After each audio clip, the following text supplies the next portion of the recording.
जय महाराष्ट्र. लातूर शहर महानगरपालिकाच्या निवडणुका जसं-जसं जवळ येत आहेत, तसं वेगवेगळं वळण घेत असताना आपल्याला दिसतंय. मराठीमध्ये म्हण आहे, "जो दुसऱ्यांसाठी खड्डा खणतो, स्वतःच त्या खड्ड्यात पडतो." हेच काही ते अनुभवलं होतं आपण 2019च्या विधानसभा निवडणुकीत, ज्यावेळेस उभाटा गट, शिवसेना आणि काँग्रेसनं मिळून जो खड्डा खणला होता, त्याच खड्ड्यात आता ते दोघंही समावले आहेत. त्यांचा कुठंच नामोनिशाण नाहीये. आणि तीच पुनरावृत्ती लातूरमध्ये भाजपाद्वारे केली जातीये का? कारण जो खड्डा किंवा जो इतर पक्षांना संपवण्याचा डाव आखलेला आहे आणि त्यामुळं जमेल त्याला, येईल त्याला सोबत घेण्याचं जे काम सुरू आहे आणि त्यामुळं त्या खड्ड्यात स्वतः भाजपा तर पडणार नाही का? आता ही चिंता भाजपामधल्या निष्ठावंतांना सतवायला लागलेली आहे. हे माझं वैयक्तिक मत नसून नेमकं परिस्थिती लातूर महानगरपालिकेच्या निवडणुकीच्या अनुषंगानं लातूर भारतीय जनता पक्षामध्ये काय आहे, हे आपण स्वतःच्या डोळ्यानं पाहूया. तर आम्ही कुटुंब सोडून का दुसऱ्याच्या पक्षात जावं? जर आमच्यासारख्या निष्ठावंत कार्यकर्त्यांना, प्रामाणिकपणाने काम करणाऱ्याला जर न्याय नाही मिळाला, तर मी स्वतः 1 लिटर पेट्रोल घेऊन भारतीय जनता पार्टीच्या कार्यालयासमोर जाळून घेईन, अक्षरशः जाळून घेईन. मला वैताग आलेला. लोक विचारतात, हो, बायको विचारते, लेकरं विचारतात, शेजार पाजार विचारतात, सगळे मित्र परिवार विचारते. मग मी काय त्यांना सांगू? काय सांगू त्यांना मी जाऊन? तुला सारखं ढवळा लागले, सारखं ढवळालं. कधी भीती आली तर भीतीचं आम्ही धर्म निभवणार, त्या त्या कार्यकर्त्याला सुद्धा माहिती, भीतीमध्ये शिवसेना नाही नाकारलं तर 1 लिटर पेट्रोल घेणार मी गाडीत, सीधा जाऊन भारतीय जनता पार्टीचा 30 तारखेला 7 वाजता मी जाळून घेणार. हा, निष्ठावंतांवरतीच आली आहे आता रडण्याची वेळ.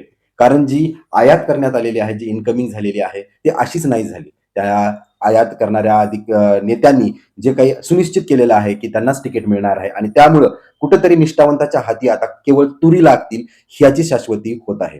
मग अशातच निष्ठावंतांनी निर्धार केलेला आहे, की जर का पक्षाने त्यांचं म्हणणं नाही ऐकलं, त्यांना जर का हिरवा कंदील नाही दिला, तर निष्ठावंत आता आपली निष्ठा सोडून जो कुठला पक्ष मिळेल त्या पक्षामधनं निवडणूक लढवणार आणि इतर निष्ठावंत त्या निष्ठावंताला सपोर्ट करणार किंवा त्याला त्याच्या प्रचारामध्ये मदत करणार. आता भाजपाचा गळा कापतोय का, ही परिस्थिती निर्माण झालेली आहे लातूर भारतीय जनता पक्षा. आता आता निष्ठावंतांना तिकीट मिळतंय की आयात करणाऱ्यांना तिकीट मिळतंय, हे सर्व चित्र 30 डिसेंबरला म्हणजे उद्या स्पष्ट होणार आहे. यामध्ये वरिष्ठांनी हस्तक्षेप करणं फार गरजेचं आहे. त्यासोबतच जनतेचा रोष आणि जनतेचा कौल जर ऐकायचा झाला, तर जनतेने सांगितलं की उपऱ्या उमेदवाराला त्यांनी त्यांची जागा दाखवणार.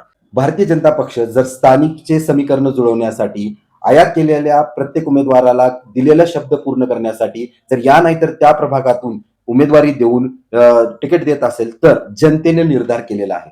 जर त्या प्रभागातला तो उमेदवार नसेल आणि तो लढवत असेल, तर त्याला त्यांची जागा दाखवून देणार आहे. म्हणजे ही गोष्ट केवळ भारतीय जनता पक्षासाठीच नाही, तर अजितदादा पवार एनसीपी राष्ट्रवादी काँग्रेस पक्षासाठी लागू होते आणि इतर पक्षासाठीही लागू होणार आहे. त्यामुळे जनतेचा निर्धार आहे, आम्हाला बाहेरचा उमेदवार नकोय. कारण निवडणूक झाली, जिंकून आलं की उमेदवार त्यांच्याकडे पाठ फिरवतात आणि पूर्ण 5 वर्ष त्यांच्या ज्या काही समस्या आहेत त्यांच्याकडे कुणीच लक्ष देत नाही.